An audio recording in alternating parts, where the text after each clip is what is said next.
السلام علیکم ورحمۃ اللہ وبرکاتہ۔ بسم اللہ الحمدللہ والصلاة والسلام علی رسول اللہ ومن تبعہ ووالاہ وبعد۔ محترم ناظرین و سامعین، اسلامی بھائیوں، دوستوں، عزیزوں، ماؤں اور بہنوں، بچوں کے لیے بچوں کا سبق سیریز کے اس ویڈیو میں اپنے عزیز بچوں اور بچیوں کے لیے جو ٹاپک آج میں نے چنا ہے وہ ہے ابو بکر صدیق رضی اللہ تعالی عنہ۔ ابو بکر صدیق رضی اللہ تعالی عنہ خلفائے راشدین میں سے سب سے پہلے خلیفہ تھے۔ بچوں بڑے دھیان سے سنو اور اپنے ذہن میں اس کو جگہ دو، اپنے ذہن میں بیٹھاؤ۔ سب سے پہلے خلیفہ خلفائے راشدین میں اللہ کے رسول صلی اللہ علیہ وسلم کے بعد ابو بکر تھے۔ وہ عمر میں نبی کریم صلی اللہ علیہ وسلم سے ایج میں 2 سال چھوٹے تھے۔ ان کا خاندان مکہ کے امیر اور ترین تاجروں کا خاندان تھا۔ وہ معزز شمار ہوتے تھے مکہ میں۔ انہیں اپنی طبعی شرافت اور سچائی کی وجہ سے بڑی شہرت حاصل ہوئی۔ سچے تھے، شریف تھے۔ ان کی اسی دیانتداری، سچائی اور شرافت کی وجہ سے حضرت محمد صلی اللہ علیہ وسلم سے دوستی ہو گئی بچپن ہی میں۔ دونوں کے درمیان بچپن ہی کے زمانے میں دوستی قائم ہوئی اور زندگی بھر رہی۔ ابو بکر صدیق رضی اللہ تعالیٰ عنہ دنیا کے پہلے بالغ شخص تھے۔ بالغ کہتے ہیں جوان ہو جانے کو۔ تو بچوں پہلے بالغ شخص تھے جو اللہ کے نبی صلی اللہ علیہ وسلم کے ہاتھ پر انہوں نے اسلام قبول کیا۔ جب اللہ کے رسول صلی اللہ علیہ وسلم اسلام لے کر آئے اس دنیا میں تو سب سے پہلے انہوں نے قبول کیا۔ انہوں نے یہ کام کسی ہچکچاہٹ کے بغیر انتہائی جوش و خروش کے ساتھ کیا۔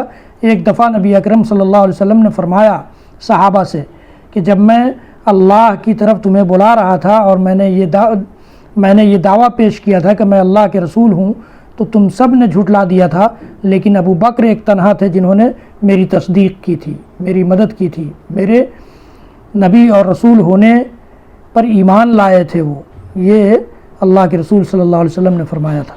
تو یہ بہت بڑی چیز ہے۔ تو حضرت ابو بکر صدیق رضی اللہ تعالیٰ عنہ کا یہ مقام ہے۔ جب شروع میں اسلام لانے کی وجہ سے جو غلام ہوتے تھے ان کو بہت زیادہ ستاتے تھے ان کے مالک کہ اسلام کیوں لے آیا میرے پوچھے بغیر، میرے کہے بغیر۔ تو ایسے غلام مسلمانوں کو ابو بکر صدیق رضی اللہ تعالیٰ عنہ اپنے پیسے سے خرید کر آزاد کر دیتے تھے کہ اب تم آزاد ہو، جیسے چاہو رہو، تمہارے مالک اب تمہیں ستا نہیں سکتے۔ غزوہ تبوک کے موقع سے اللہ کے رسول صلی اللہ علیہ وسلم نے چندہ جمع کیا تو حضرت عمر اپنے گھر کا آدھا سامان لائے اور ابو بکر صدیق رضی اللہ تعالیٰ عنہ پورا سامان گٹھری باندھ کر کے لے آئے۔ اللہ کے رسول صلی اللہ علیہ وسلم نے پوچھا کہ ابو بکر گھر والوں کے لیے کچھ چھوڑا ہے؟ تو ابو بکر صدیق رضی اللہ تعالیٰ عنہ نے کہا کہ گھر والوں کے لیے اللہ اور اس کے رسول کو چھوڑا ہے۔ بچوں اللہ اور اس کے رسول کے لیے اپنے گھر کا سارا سامان کسی کے حوالے کر دینا، دے دینا، اللہ کے نام پر یا اللہ کے رسول کے نام پر یا اللہ کے دین کے نام پر، یہ ابو بکر نے کیا ہے۔ اسی لیے علامہ اقبال بہت بڑے پوئٹ، بہت بڑے شاعر تھے۔ انہوں نے کہا کہ پروانے کو چراغ ہے بلبل کو پھول بس۔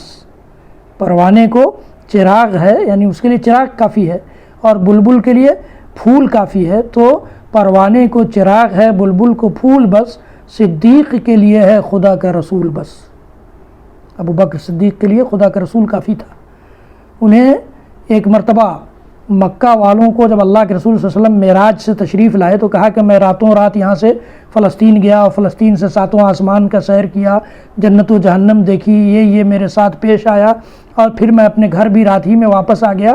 جب یہ بات اللہ کے رسول صلی اللہ علیہ وسلم نے مکہ والوں کو بتائی تو مکہ والوں نے جھٹلا دیا اور مذاق اڑایا، کہا کہ یہ کیسی بات کر رہے ہیں۔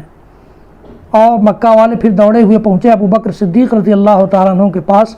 تو ابو بکر صدیق رضی اللہ تعالیٰ عنہ نے پوچھا کہ محمد صلی اللہ علیہ وسلم نے یہ بات کہی ہے؟ تو ان لوگوں نے کہا کہ ہاں تمہارے دوست محمد صلی اللہ علیہ وسلم نے یہ بات کہی ہے۔ تو ابو بکر صدیق رضی اللہ تعالیٰ عنہ نے کہا کہ اگر انہوں نے یہ بات کہی ہے تو وہ سچ ہے، تصدیق کی۔ اسی موقع سے اللہ کے رسول صلی اللہ علیہ وسلم نے ان کو الصدیق کا لقب دیا تھا، سچائی کا ساتھ دینے والے، سچے امانتدار انسان۔ یہ ہجرت کے موقع سے جب مکہ سے مدینہ ہجرت کر کے اللہ کے رسول صلی اللہ علیہ وسلم جا رہے تھے تو ابو بکر صدیق رضی اللہ تعالیٰ عنہ ساتھ تھے۔ قرآن کو جمع کرنے کا کام بھی اللہ کے نبی صلی اللہ علیہ وسلم نے ابو بکر کے حوالے کیا تھا، وہی انہوں نے قرآن کو جمع کیا اللہ کے رسول ہی کے دور میں۔ اور آخری ایام میں اللہ کے نبی صلی اللہ علیہ وسلم جب بیمار ہو گئے تو اپنی جگہ پر امامت کے لیے بھی ابو بکر صدیق رضی اللہ تعالیٰ عنہ کو بڑھایا۔ پھر آپ کے انتقال کے بعد، نبی صلی اللہ علیہ وسلم کے انتقال کے بعد، سب سے پہلے مسلمانوں نے ابو بکر کو خلیفہ منتخب کیا، چنا، سلیکٹ کیا۔ ابو بکر رضی اللہ تعالیٰ عنہ نے منکرین زکوٰۃ سے، اللہ کے نبی صلی اللہ علیہ وسلم کی وفات کے بعد بہت لوگوں نے زکوٰۃ کا انکار کر دیا کہ اب زکوٰۃ نہیں دینا ہے، تو ابو بکر صدیق رضی اللہ تعالیٰ عنہ نے کہا کہ میں ان سے لڑوں گا، ان سے قتال کیا، جہاد کیا۔ اور اسی طرح سے بہت سارے جھوٹے نبی پیدا ہو گئے، اس وقت ان سے لڑائی کیا ابو بکر نے۔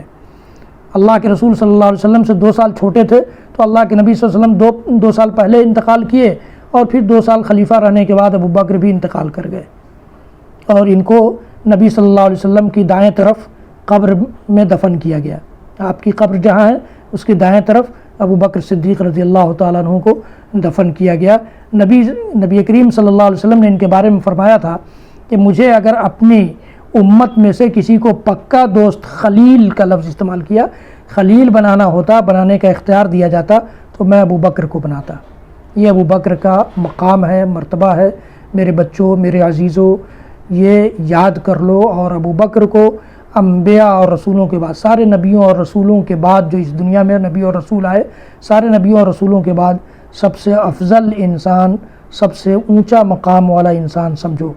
بچوں، ان کے بارے میں جو یہ معلومات تمہیں دی گئی ہیں، ان کو خود بھی سمجھو، سمجھاؤ اور یاد رکھو، اور اپنے دوستوں، اپنے رشتہ داروں، اپنے قریبی بچوں تک بھی پہنچاؤ کہ وہ بچے بھی ان سے فائدہ اٹھائیں اور ان کو سیکھیں، تاکہ یہ جب ہم دوسروں کے سیکھنے کا سبب بنیں گے تو یہ بھی ہمارے لیے ثواب کا باعث بنے گا۔ تو بچوں، ثواب حاصل کرو اس کو دوسروں تک پہنچا کر کے۔ میرے چینل کو سبسکرائب کرو، بیل آئیکن ضرور دباؤ، لائک بھی کرو۔ اللہ تعالی ہمارے بچوں بچیوں کو نیکی کی طرف مائل کر دے اور نیکی کے کاموں کو سیکھنے کی توفیق دے۔ وصلی اللہ تعالی علی نبینا محمد وعلی آلہ وصحبہ وسلم، وآخر دعوانا ان الحمد للہ رب العالمین، والسلام علیکم ورحمۃ اللہ وبرکاتہ۔